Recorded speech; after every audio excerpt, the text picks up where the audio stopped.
Welcome to The Common Fan, your go-to podcast for SEC smack talk, top 25 game day predictions, and fan-first football takes in college or the NFL. Here is your host, Bryce Tillman. So grab a drink, pull up a chair, and let's talk ball. What's up, everybody? It's another episode of The Common Fan. I'm your host, Bryce Tillman, and thank you so much for making us a listen every single day. Coming in after the Week 3 recap of college football. And Kyle, there was a lot of good games on this weekend, and we're going to dive into them today and just talk about, some of our, initial thoughts on some of these teams, who showed out, who underperformed, and we'll just dive into it and talk about the new rankings that just dropped about an hour ago. Yep. And can we talk about these Saturday night games? Like, there was 6 loaded Saturday night games. I couldn't swap back and forth fast enough, right? There was a lot of good games yesterday. Yeah, absolutely. And before we get started, we'll just do a quick ad reading real quick, and then we'll dive into it. But today's episode of the Common Fan Podcast is brought to you by Sharp42.ag, proudly sponsored by Joe Allen. If you're ready to take your college football Saturdays, NFL Sundays to the next level, Sharp42.ag has you covered. With sharp betting lines, expert analysis, and the fastest payouts in the game, Sharp42.ag makes sure you never miss on your chance to win big. Thanks to Joe Allen for making this possible and supporting fans like us who live and breathe football. So don't just watch the games, get in on the action. Visit Sharp42.ag today and bet smarter with the best. Guys, if you're interested in becoming part of Sharp42.ag, comment below or message one of us, and we will get you started on that today. Kyle, I think that's fitting for the show to start with is the game between Georgia and Tennessee going into overtime. Absolutely. What a game it was. So just quick before we dive in and start looking at statistics and stuff, just give me your initial thoughts on each of these teams and how you thought, what did you think about this game? So if you go back to our Friday video, I said on there that if Tennessee and Rocky Top could get into Gunnar Stockton's head, that they would win this game. I think Tennessee had the game won, right? They had some costly mistakes at the end, but there was a key factor there. They did not get in Gunnar Stockton's head. He played ball. He showed everybody why he is the starting quarterback for Georgia. He had a great game, in my opinion. He had a fade ball. I think his first passing touchdown was beautiful. Definitely took me by surprise. Aguilar come out firing. I think he went 14 of 14, took advantage of the one-on-one matchups. That was big for Georgia. I didn't know they were lacking there, but their one-on-one matchups, they were getting beat all day. And Aguilar really kind of slowed down. I think we got to give Kirby credit for that. Having that defensive mindset. So they come out of the second half and Kirby had an answer for him. But, I mean, hats off to Gunnar Stockton. He balled out. Yeah, and initially the whole game stats right here. Gunnar Stockton was 23 for 31, 304 yards through the air with 2 passing touchdowns. Puglitsky come in there one play and had an interception. He was over 1. I guess I don't really know what they had going on with that. It was about at half. But collectively, Georgia rushed for 198 yards, right at 200 yards. They were able to take control of the ground game and make something happen with that. Aguilar for Tennessee was 24 for 36, 371 yards, 4 touchdowns, but he did have 2 interceptions. And collectively, the team for Tennessee rushed 34 times on 125 yards. So I spoke about this briefly earlier with a friend of mine. I said 2 things are true at the same time. Gunnar Stockton's for real. He can do it. He can make something happen. And I think I might have overhyped Georgia's defense a little too much. I think I had a little bit more faith in Georgia's defense. Now, they won the game. They gave up 41 points, right? Yeah. But if you would have told me this Friday when we was dropping our show that Gunnar Stockton was going to be 23 for 31, 304 yards, and 2 touchdowns, and they were going to rush collectively as a team for 200 yards, I'd have said, oh, Georgia's blowing them out of the water. They blew them out of the water. But that's not the case. And I've seen a lot of softness to this defense. Now, Kirby's thing is bend, don't break. And that's what they do. That's what they've always done. And I guess, in hindsight, it paid off. Right. But at the end of that game, we were sitting in my living room and my wife was watching on TV. There were 7 seconds left on the clock. And I told my wife, I said, Heupel's got to get under center right here and run another one right up the gut. You've got timeouts. Go under center, silent count. When the center moves, everybody else moves. That does two things, right? Keeps you in the center of the field, could give you an extra few yards, or you get down right there at the line of scrimmage. You don't have to worry about crowd noise. You don't have to worry about false starts. You don't have to worry about anything like that. What happened? He comes out in a shotgun formation. There's a false start, bumps him back to 43 yards, and then they decide to kick the field goal on a third down, and they missed it. They missed a 43-yarder, but was able to make a 42-yarder in overtime. So I think that, you can't – people want to blame the kicker. Arguably, kicker gets blamed if they miss a field goal all the time, right? But Heupel has to be smarter in situations like that, because if they'd have lined up under center, went with a silent count, and would have got down to 2 seconds, called a timeout, kicked the field goal, and if you miss it then it's still the same outcome going into overtime, right? But he didn't even give his team that option. It went from a 38-yard field goal to a 43-yard field goal, and that bothered me. And to me, that's the difference between a good coach and a good coach that knows how to win. That's right. That's a fact. And if you listen to the analyst leading up to that kick, right. she was on the sideline and was talking about how that kicker, he would go kick a couple times and then he'd practice breathing. Go kick a couple times, practice breathing. It tells you right there the kid's nervous, right? It was his first, if I understand correctly, it was his first go-ahead field goal, winning field goal, you could say, that he had in his career right there. Because I believe he's a new kicker, fresh kicker. The kid's nervous. Give him a better opportunity than a 43-yarder. Get him a 33-yarder. Give him a 35-yarder, 30-yarder, just like you're saying. You back him up, he gets a little bit more nervous there. So I agree with you. I think Heupel should have took advantage of his run game, which was pretty powerful, and made it a little bit easier on his kicker.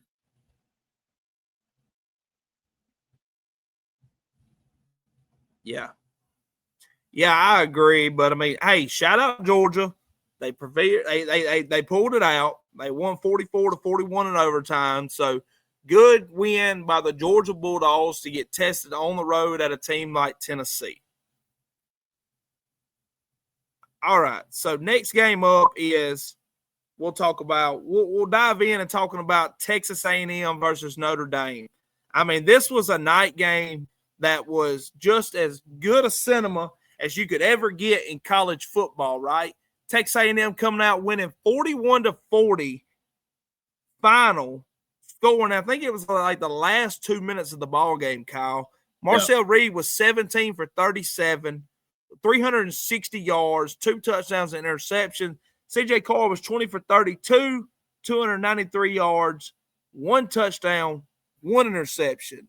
A&M rushed for 128 yards. Notre Dame rushed for 136 yards. So eerily similar stats here. Right. About the same as Georgia, Tennessee. About the same game. Yeah. Basically. So what with Notre Dame missing the extra point at the end, obviously lost on this ball game, right? But diving into it, it just felt like that Notre Dame's defense completely disintegrated when Marcel Reed got the ball back to close that game out. Right.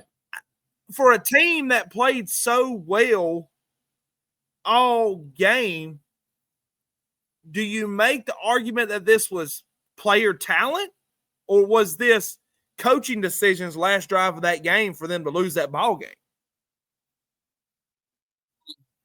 I think it's a little bit of both, though. Because I watched that final series, right? Marcel Reed and A&M and the Aggies driving down the field. It was a good offensive series.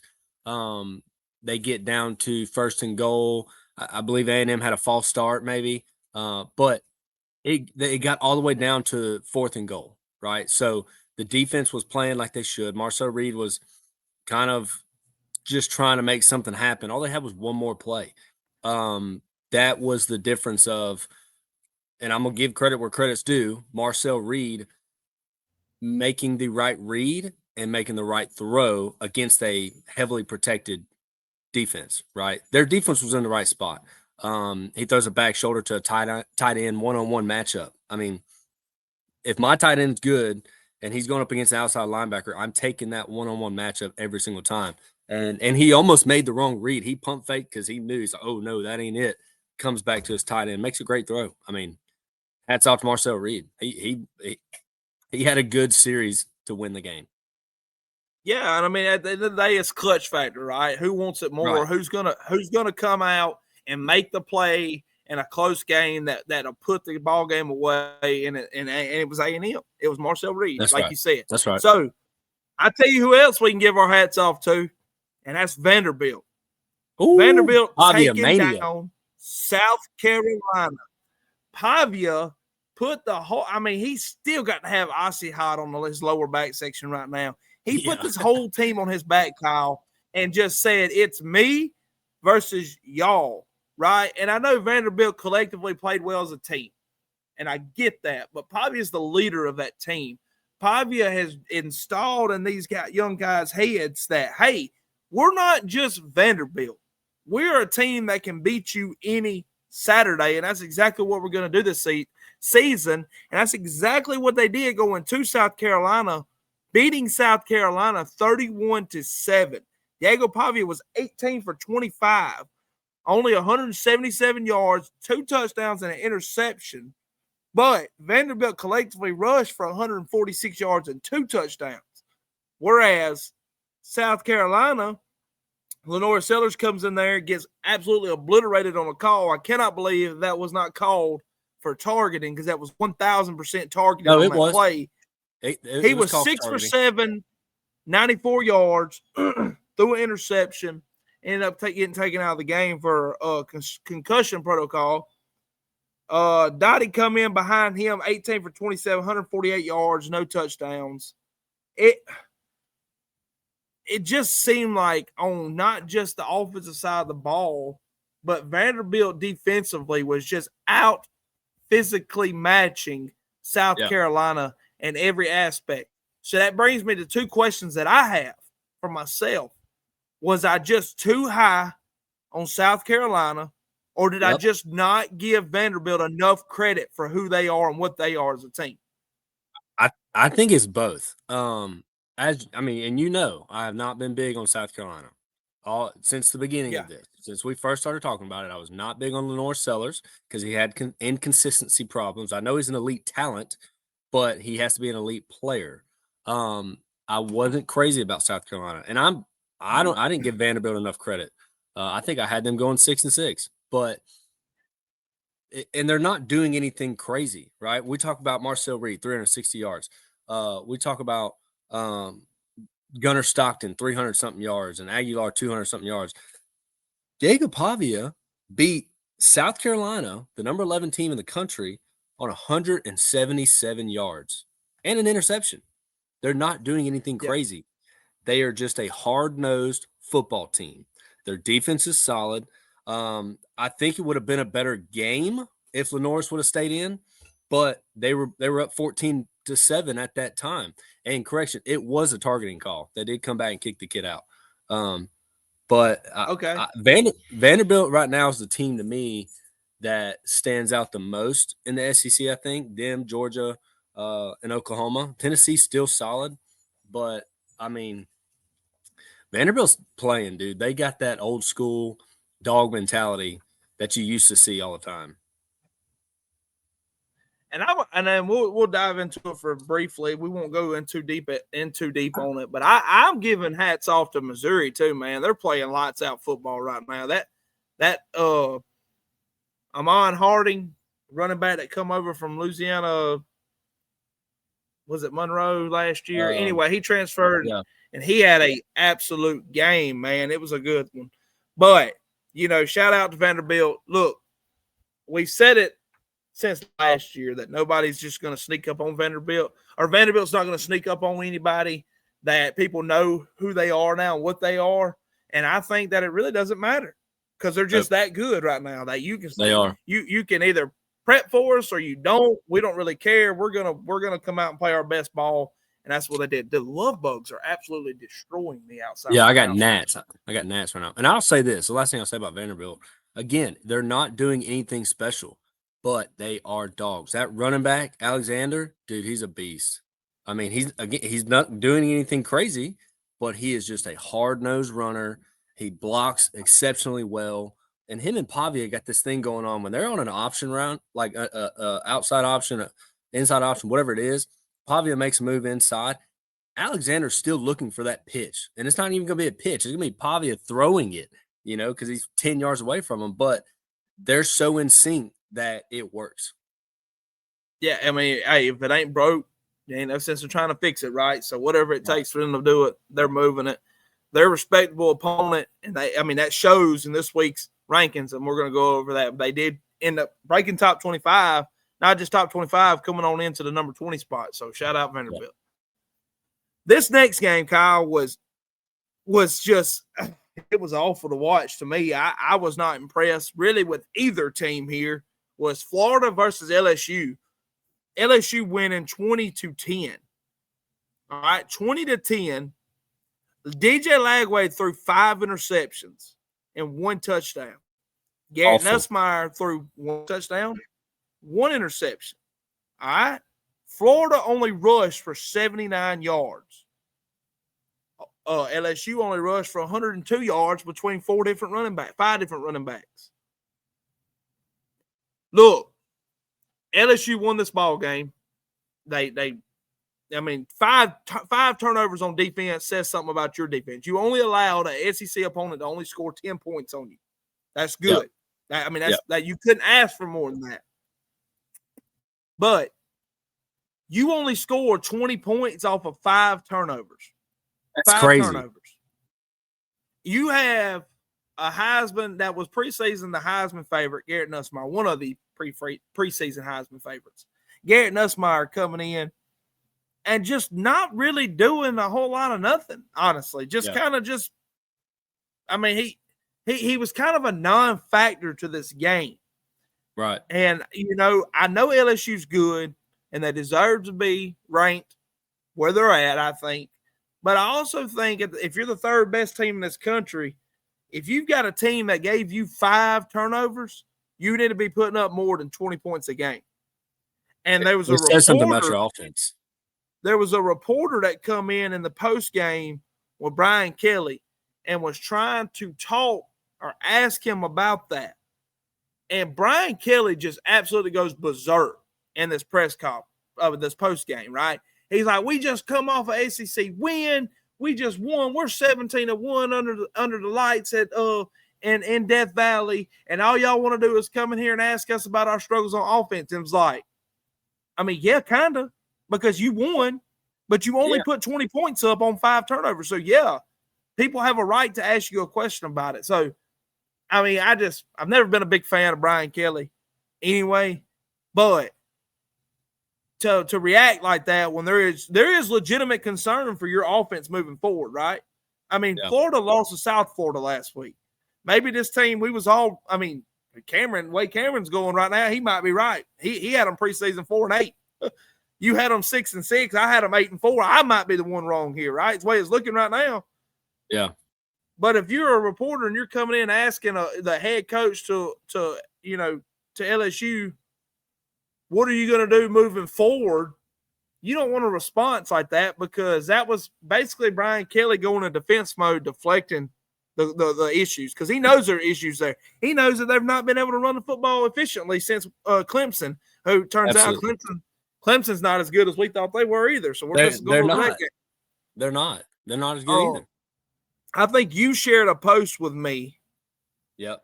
And I think it said something along the lines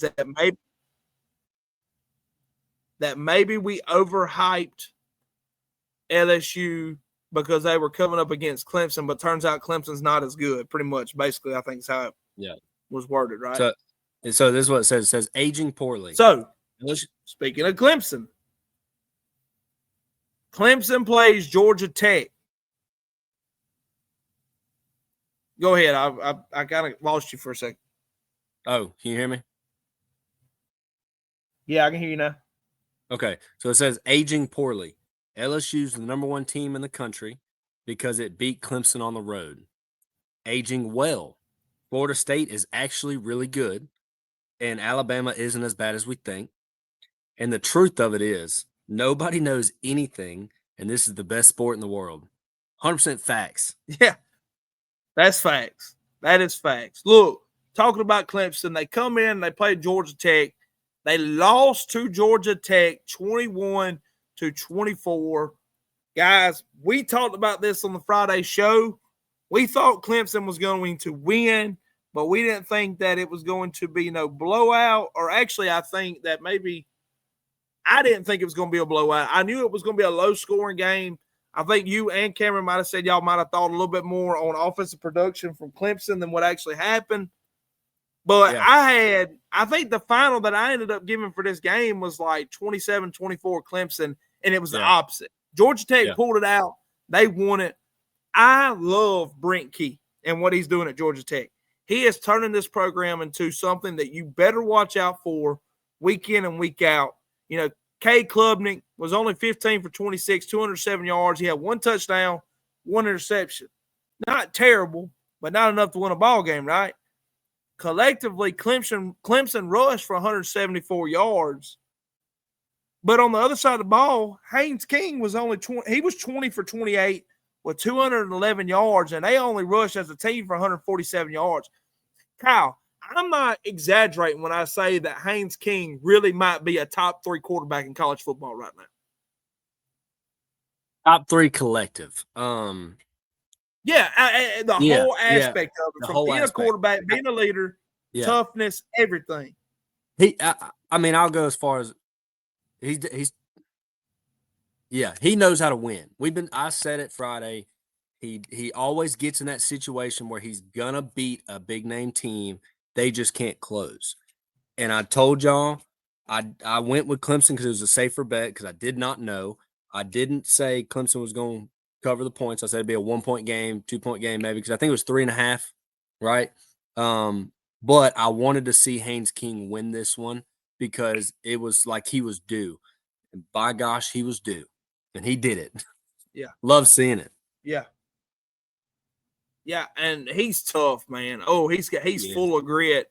Oh my gosh. Him and Pavia kind of, I mean, they kind of carry themselves different, but the way they play is like respectable, the same aspect. They kind of are eerily similar with each other to me. When Haynes King starts limping, just know it's game over. And look, we'll dive into this game real quick. I'm not going to elaborate it on too much. Sam Pittman blew this game for Arkansas. Ole Miss beats Arkansas 41-35. How you only win a game by 6 points when you should be dominating this team blows my mind. Hey, shout out Ole Miss. They won it. I don't really want to elaborate too much into that game because it just wasn't a pretty game on either side. To me, Kyle, do you have any initial thoughts about that game that you want to address? Yeah, Trinidad Chambliss is a dog. 21 of 29, 353 yards, 1 touchdown. He rushed for 62 yards and 2 touchdowns. I'm sorry. Pull Austin Simmons. He's not the answer. Trinidad Chambliss is the answer. He's a beast. I mean, they just respond well with him. I feel like he's got more what's the word? He's got more on his resume. He wants a little bit more than what Austin Simmons, if I'm, understanding correctly. But he knows how to win clearly because he took it all the way to the end. Taylor Green played well. I mean, and again, same thing with him. 22 of 35, 305 yards, a touchdown. Carried the ball for 115 yards and a touchdown. Yeah, Taylor's putting on, man. He's a very athletic. He's got the ability to be a very good quarterback, and he's just about leading the SEC in stats right now in different categories. I like him. You got to respect him if you're playing against him. I just think Arkansas should have won that game, man. They had it won. They had it won, and they fumbled the ball as they're driving. I mean, they were the whole series. They were driving. That's how it was the whole game. They were back and forth. Ole Miss scored, Arkansas scored. Ole Miss scored, Arkansas scored. It just happened to come out that Ole Miss scored. All they needed was a touchdown, extra point, and game's over. What do? Yep. We fumble. Hey, that's the difference between a good coach and a good coach knows how to win, I reckon. Which I don't know if I'd put Sam Pittman and Lane Kiffin in either one of them categories. Yeah. That's just my personal take on it. Ole Miss got it done. Next game. Go ahead. No, I was saying Ole Miss got it done. Oh, yeah, they won it. They got it done. All right, next game up right here. I'm going to let Kyle give his glory on this one. Alabama beating Wisconsin 38-14, and I thought Ty Simpson looked really good, Kyle, and I thought Ryan Williams come out and made a statement as well. I mean, give me your thoughts on that game. Yeah, I mean, I think I've been saying it since Florida State. I don't think Ty Simpson's the problem. It's clear as day now he's not. 24 of 29, 382 yards, 4 touchdowns. The thing about that I like the most is his consistency in being, decisive in his throws, right? He's going through his reads, his progressions. If one's not open, he's hitting 2. His ball placement's fantastic. He's just showing that he can be an elite quarterback, and he is. I was disappointed with the run game. I was wanting to see more of Kevin Riley. Look, I'm liking A.K. Deer. He is almost kind of reminding me of a young Le'Veon Bell. He waits until there's a hole and he hits it. I like A.K. Deer. Ryan Williams, 5 receptions, 165 yards, 2 touchdowns. It's almost like he was like hey, don't give up on me. I'm here still. That's what he did there. And it was like it was last year at the beginning when he was just making these jump cuts and crazy moves. And, he's still there. Jeremy Bernard, keep balling. I mean, he's shaping up to be a first-round draft pick, maybe in a top 15, top 10 draft pick. He is just a stud. He is a good receiver. He's good with the ball in his hands. I thought the defense looked really well. They did give up the one deep ball touchdown. Xavier Brown never got his head around, but that was late in the fourth quarter. The only other touchdown they gave up was on kickoff. So, I like the intensity they have. Kalen DeBoer better have that black sweatshirt on when he goes to play Georgia, because he is 9-1 with that black sweatshirt. Yeah. So they're off this week and they'll play Georgia next weekend, correct? Correct. At Georgia, night game. Yeah, and I mean, I've kind of talked to a few people, and they're just they're seeing on social media and stuff. It was like, well, it's great. Alabama's doing this at home, but how are they going to respond when they go back on the road? Right. Well, we won't know. We're fixing to find out, so we'll find out here soon. That's where I'm at. I'm not balled in on them yet because they got to go on the road and do it. All right, last game we'll cover before we get off here. Auburn takes down South Alabama 31-15.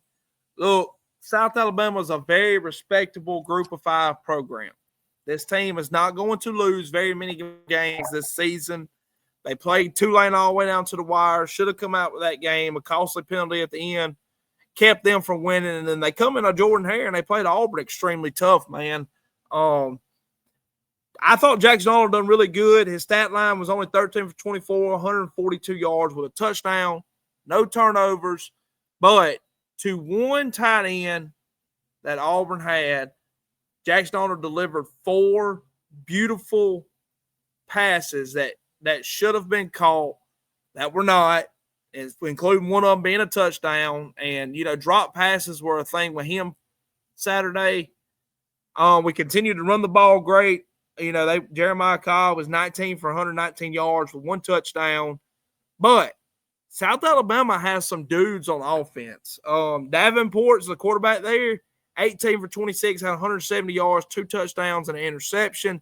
The interception come off a freak play to Auburn catching it off a tip pass from the defensive line. So it wasn't like just a bad throw in traffic or nothing like that. Kentrell Bullock, he rushed for 16 carries for 57 yards. They had another guy named P.J. Martin come in, 11 carries on 30 yards. So my initial take from this game, Kyle, we got Oklahoma coming up this week. It's going to be a big matchup for Auburn. their first SEC opponent going on the road playing at Oklahoma. We've seen Auburn get back to what they typically run on offense, but they still try to throw out some new stuff, kind of like a scrimmage. And I didn't really want to see that. I wanted Auburn to get back to doing what they're going to do when they get into conference play. Right. They didn't quite do that.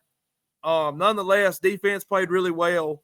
Secondary, I still have a few questions on that. That was a high point coming into the season for Auburn, that our secondary was really good. They're not really blowing a lot of deep balls being thrown, but they're not really handling business as far as being aggressive and making turnovers or blocking up passes and stuff. They're kind of playing a little too soft for me. I think that Auburn had some good tape on film that they'll be able to check out from Saturday's game, and they'll be able to attack that this week hard, and then they'll go in preparing for John Mateer. And it's hard to say that Auburn didn't play to their best ability Saturday because they were already looking over South Alabama to Oklahoma, right? Let's just be honest. You get that with these games like this. So I don't know. We'll give our predictions for this game throughout the week, Well, and that's the problem with doing that, right? You start looking past that, that team, and that's when you have a game like that, and that's where, a lot of these coaches are going to that 1-0 mentality, and when you have that, you take on that faceless matchup, right? That they talk about a lot, and I was hoping that Auburn would have done a lot more against South Alabama to kind of give me that little bit more warm and fuzzy, like, okay, they really are that good, which I'm not saying they're not, but I would have liked to have seen a pretty substantial win. Yeah, there's two things that I can take away from Auburn right now in 3 games. All right. Jackson Arnold has been a lot smarter with the football than he was last year when he was at Oklahoma. All right. He's being really smart with the football. Auburn can run the football really well. We've seen that through 3 games already. And Auburn's run defense is really, really good. They're really, really good at stopping the run. So that's as far as I can tell you. Like, Cam Coleman had a phenomenal, great touchdown catch for 32-yard touchdown Saturday. And Eric Singleton Jr. that transferred in from Georgia Tech, he's the real deal. He's really good. But as far as this deep wide receiver room that everybody spoke about in the offseason that I was really high on, it's there. It's just not broke out yet. Let's put it that way. But I think that's because of how defenses have been playing this offense too. And I look for Oklahoma to stack that box, and they're going to try to take that run away Saturday. And I think that'll open up some more things because we was expecting South Alabama to do that. We talked about that on the show the other day. I was expecting South Alabama to kind of stack that box and then kind of leave, not as soft of a coverage in the secondary, but they didn't do that either. So, look, if teams are going to continue to stack their safeties and play them soft back, Auburn's going to keep running the football. So, we'll see how it goes, man. That's right.